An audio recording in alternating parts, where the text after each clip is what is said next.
Hi friends, welcome to the ASHA world love.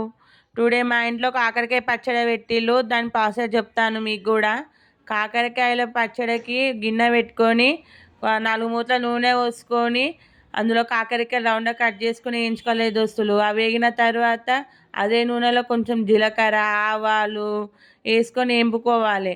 దాని తర్వాత ఎల్లిపాయల ముద్ద వేసుకోవాలి. ఎల్లిపాయల ముద్ద అంటే మంచిగా నూరి వేసుకోవాలి. వేసుకొని అది బాగా వేగాలి దోస్తులు. వేగిన తర్వాత పక్కకు దింపుకొని వేరే బేసన్లో 2 స్పూన్ల కారం వేసుకున్న తర్వాత మెంతుల పొడి వేసుకోవాలి. మెంతులు జీలకర్ర పొడి వేసుకున్న తర్వాత ఉప్పు అన్నీ వేసుకోవాలి ఫ్రెండ్స్. మా అమ్మ ఎట్లా చెప్తుందో చూడండి, అదే వేసుకున్నారు అనుకో సూపర్ అంటే సూపర్ వస్తుంది. మీ పచ్చడి ఉప్పు ఎల్లిపాయల ముద్ద కూడా వేసుకోవాలి. మళ్ళీ మీదంగా ఎల్లిపాయల ముద్ద వేసుకున్న తర్వాత మంచిగా కలబెట్టుకోవాలి.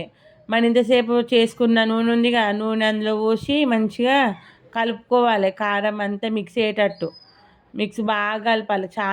చాలా టైం ఏం పట్టదు, తొందరనే అవుతుంది మనం స్పీడ్గా వేసుకుంటే. అట్లా కలుపుకోవాలి. ఎట్లా కలిపి మా మమ్మీ చూసింది కదా. అలా కలుపుకున్న తర్వాత మనం ఎంపి పెట్టుకున్న కాకరకాయలు వేసి దానికే పట్టేంతసేపు కలుపుతూనే ఉండాలి. ఇందులో మేము చేస్తుంటే మా డాడీ ఏమో పక్క నుండి కామెడీలు వేస్తుండ్రు దోస్తులు. ఇట్లా అట్లా అనుకుంటా పెట్టింది. చూడండి ఎట్లా కలుపుతుంది మమ్మీ.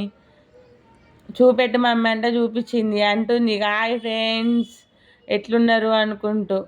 అంతే ఎత్తుకున్నాం. అయిపోయిన తర్వాత లాస్ట్లో ఆ గిన్నెలు ఇంత అన్నం వేసుకొని తినాలి. మంచిగా మమ్మీ కలిపెట్టిన ముద్దలు ఏకదమ్ ఉంటాయి. సూపర్ అంటే సూపర్. తింటా అంటే తినాలనిపిస్తుంది ఫ్రెండ్స్.